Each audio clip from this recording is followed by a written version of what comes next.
Hello, welcome to our channel Teju's పదాల పదనిసలు. ఈరోజు మనం చెప్పుకోపోయే కథ చెల్లి నివసమై పార్ట్ 105.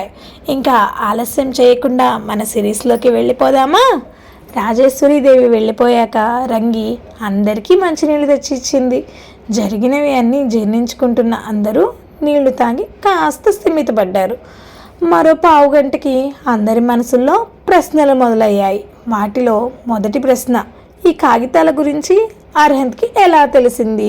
అయితే ఎవరు అడగటానికి సిద్ధంగా లేరు. బాలు మనసులో ఒక్క క్షణం అనుమానం మొదలైంది. ఆ విల్లు గురించి తెలిసే అర్హంత్ లోచనతో అంత ప్రేమగా ఉంటున్నాడా అన్నది అతని అనుమానం. ఒక్క క్షణం తల తిప్పి అర్హంత్ వైపు చూశాడు. లోచన అర్హంత్ భుజం మీద తలవాల్చి పడుకుంది. ఆ చేతిని గట్టిగా పట్టుకుని మూసి ఉన్న కనురెప్పల మాటున అలజడిగా కదిలే కంటిపాపలు ఆమెలో చెలరేగుతున్న ఆలోచన తుఫానుని స్పష్టంగా చూపిస్తున్నాయి. నాకు ముందే ఈ విల్లు గురించి తెలిసి నిన్ను పెళ్లి చేసుకున్నాను అని అనుకుంటున్నావా? నిశ్శబ్దంగా ఉన్న ఆ ఇంట్లో మెల్లగా వినిపించింది అర్హంత్ గొంతు. బావా అంటూ చప్పున అర్హంత్ నోటిని తన చేత్తో మూసేసి, నా మెడలో తాలిపడిన మరుక్షణం నుంచి నువ్వు నా ప్రాణం అయిపోయావు బావా. నువ్వు నా మీద చూపించే ప్రేమ ముందు ఈ ఆస్తి ఇవన్నీ కూడా చాలా చిన్నవి. ఇప్పుడు నా గుర్తింపు నువ్వు బావా. ఇలాంటి వాటి కోసం నేను అలా ఆలోచిస్తానని అనుకుంటున్నావా? కళ్ళ నిండా నీళ్లతో అడిగింది.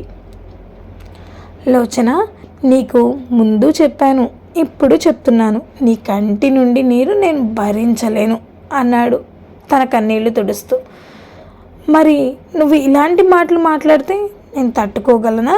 ఏడుపు ఆపుకోవడం వల్ల పూడుకుపోతున్న గొంతుతో అడిగింది. నువ్వు నన్ను పూర్తిగా నమ్మావని మిగిలిన వాళ్ళు కూడా నమ్మాలని లేదు కదా లోచన, తన నుదుటి మీద ముద్దు పెట్టి చెప్పాడు. ఆ విల్లు గురించి నాకు రాత్రే తెలిసింది. అసలు అందులో ఉన్నది ఎంతవరకు నిజమో మొదట తెలుసుకోవాలని అనుకున్నాను. కానీ నేను ప్రయత్నం చెయ్యకుండానే అది నిజమని అర్థమైపోయింది. నేను నిజమో కాదో తెలుసుకోవాలనే మాట్లాడటం మొదలుపెట్టాను. కానీ మా నానమ్మలో కనిపించిన కంగారు చూడగానే ఆ విల్లు నిజమే అని అర్థమైంది. ఇంకా అది నిజమో అబద్ధమో తెలుసుకోవాల్సిన అవసరం లేదు అని తెలిసింది. ఇప్పుడు నా ముందు మరో కర్తవ్యం నిలిచింది అన్నాడు దీర్ఘంగా శ్వాస తీసుకుని. అసలు ఆ ఫ్రేమ్ వెనుక పేపర్స్ నీకెలా కనిపించాయి బావా? లోచన అడిగింది. రాత్రి నిద్ర పట్టలేదుమా. ఏదో పాము నన్ను తరుముతున్నట్టు అనిపించింది.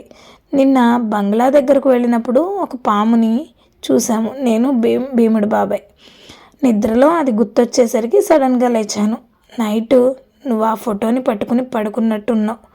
నేను ఒక్కసారిగా లేవటంతో నువ్వు ఆ ఫోటో వదిలేసావు. దాన్ని జాగ్రత్తగా పక్కన పెడదామని చూసినప్పుడు ఏదో కదిలిన శబ్దం వచ్చింది.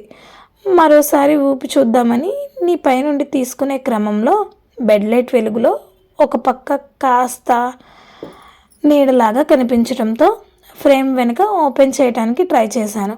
అది రాలేదు, కానీ ఏదో ఉంది లోపల అని మాత్రం అర్థమైంది. అందుకే జాగ్రత్తగా వెనక ఫ్రేమ్ ఓపెన్ చేశాను. ఆ డాక్యుమెంట్ ఓపెన్ చేసి చూస్తే కానీ నాకు విషయం అర్థం కాలేదు. అప్పుడే నిన్ను లేపి చెప్దామని అనుకున్నాను. కానీ ముందు అది అసలు నిజమో కాదో తెలుసుకోవాలని అనుకున్నా. మాధవ్కి ఫోటోలు చెప్పాను.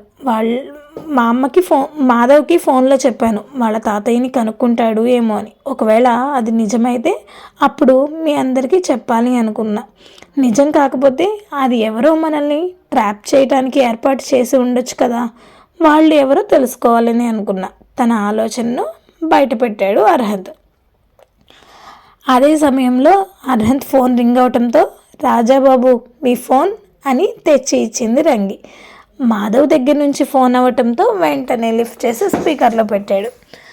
అర్హంత్, ఆ డాక్యుమెంట్స్ గురించి తాతయ్యకు తెలియదు అంట, కానీ అందులో ఉన్న లాయర్ సైన్ మాత్రం తాతయ్య గుర్తుపట్టారు. అది ఎవరి సైన్ అన్నది గుర్తించడానికి ఇంత టైం పట్టిందిరా, సారీరా అన్నాడు. ఇట్స్ ఓకే, ఇంతకీ ఆ సైన్ ఎవరిది అని అడిగారు అర్హంత్.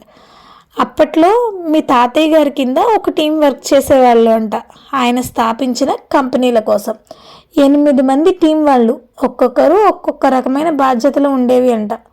వాళ్ళందరూ కూడా నేరుగా మీ తాతయ్యకే రిపోర్ట్ చేసేవారు. వాళ్ళలో ఒకరి సంతకమే ఇది అంటున్నారు తాతయ్య, కానీ అది ఎవరిదో మాత్రం తాతయ్య కూడా గుర్తుపట్టలేకపోతున్నారు. దానికోసం ఓల్డ్ డాక్యుమెంట్స్ అన్నీ వెతుకుతున్నారు. అప్పట్లో ఆ లాయర్స్ మాకు కూడా వర్క్ చేసేవాళ్ళంట. మీ తాతయ్యనే వాళ్ళు బాగా నమ్మకం ఉన్నవాళ్ళు అని పంపించేవారంట. ఆ డాక్యుమెంట్స్లో ఎక్కడైనా వాళ్ళ సైన్ కనిపిస్తే గుర్తుపట్టడం సులువని, ఆ వ్యక్తి డీటెయిల్స్ అన్నీ నీకు ఇవ్వొచ్చని ఆ పనిలో ఉన్నారు. నేను నీకు కాల్ చేస్తూనే ఉన్నా కానీ రెస్పాండ్ లేదు. ఫోటోషూట్ అన్నావు కదా, అయ్యాక చేస్తావని ఊరుకున్నా, కానీ నువ్వు దీని గురించి ఆలోచిస్తూ నీ మూడ్ స్పాయిల్ చేసుకుంటావని మళ్ళీ చేశాను అన్నాడు. అక్కడ వర్క్స్ ఎలా జరుగుతున్నాయి అని అడిగాడు. ప్రస్తుతానికి అయితే ఎలాంటి డిస్టర్బెన్స్ లేదు. 4-5 లోకల్ కంపెనీస్ నుండి ఆఫర్స్ వచ్చాయి, కానీ నువ్వు చెప్పినట్టు సింపుల్గా రిజెక్ట్ చేసేసాను అని చెప్పాడు. ఓకే, అయితే నువ్వు ఒక పని చేయి, ఆ టైంలో తాతయ్య దగ్గర వర్క్ చేసిన లాయర్స్ అందరినీ కనిపెట్టు. వాళ్ళలో ఇప్పుడు ఉన్న వాళ్ళు ఎవరో వాళ్ళని డైరెక్ట్గా మీట్ అవ్వాలి అన్నాడు. నేను అదే అనుకున్నా. అది సరే, కానీ ఈ విషయం అమ్మమ్మకి తెలిస్తే అని ఆగాడు. ఆల్రెడీ తెలుసు, ఇక్కడే ఉన్నారు అని చెప్పాడు అర్హంత్. వాట్, అక్కడికి వచ్చారా? కానీ నాకెందుకు తెలియలేదు? మనం అక్కడ మన వాళ్ళని పెట్టాం కదా అని అన్నాడు మాధవ్. మేబీ వాళ్ళకు కూడా తెలియదేమో, ఇక్కడ చాలా జరుగుతున్నాయి అని మెల్లగా చెప్తాను. ముందు నేను చెప్పిన వర్క్ చూడు అని ఫోన్ పెట్టేశాడు. బాబాయ్, మీకు తెలుసా ఈ ఇల్లు గురించి ఏమన్నా? తాతయ్య మీకేమైనా అని అడిగాడు. నిజంగా మాకు దీని గురించి తెలియదు బాబు, కానీ రాజావారు ఎప్పుడు వచ్చినా సులోచన చివరి వరకు ఉన్న ఆ గదిలోనే ఉండేవారు. బంగ్లాలోకి వెళ్ళమని ఎవరు చెప్పినా ఒప్పుకునేవారు కాదు. తన జ్ఞాపకాలు అన్నీ ఇక్కడే ఉన్నాయని చెప్పేవారట. బయటకు వచ్చినా తన కూతుర్ని చూసుకుని వెళ్ళిపోయేవారు. ఇంకెవరితోనూ పెద్దగా మాట్లాడింది లేదు. సులోచనమ్మే వంట చేసి నాతో పంపించేది. అక్కడ ఉన్న 2-3 రోజులు అలానే ఆ గదిలో ఉండి వెళ్ళిపోయేవారు అని చెప్పారు పూజారి గారు. అయితే మనం లాయర్స్ గురించి తెలుసుకోవాలి, మనకి మరో మార్గం లేదు అన్నాడు అర్హంత్. ఆ బంగ్లాలో ఇంకేమన్నా ఆధారాలు దొరకచ్చు కదా బాలు అన్నాడు భీముడు. కానీ చందు, ఆ పాము ఏంటి అని కంగారుగా అడిగింది శారద. అమ్మా, అదేం చేయలేదు. చాలా కాలంగా అక్కడికి ఎవరూ వెళ్ళటం లేదు కదా. పురుగు పుట్రా ఉండడం సాధారణ విషయమే, కానీ అది మమ్మల్ని ఏం చేయలేదు. దాని దోన అది వెళ్ళిపోయింది అని చెప్పాడు భీముడు. శారద ఇంకేం మాట్లాడలేదు, కానీ లోచన ఆలోచనలు మాత్రం ఆ పాము చుట్టూనే తిరుగుతున్నాయి. ఇంతకీ ఆ పాము ఏంటి అంటారు? మీకు తెలిస్తే కామెంట్స్లో తెలియచేయండి. అంతవరకు సెలవు. మా వీడియో కనుక మీకు నచ్చినట్టయితే లైక్ చేయండి, కామెంట్ చేయండి, సబ్స్క్రైబ్ చేయండి, బెల్ కొట్టండి.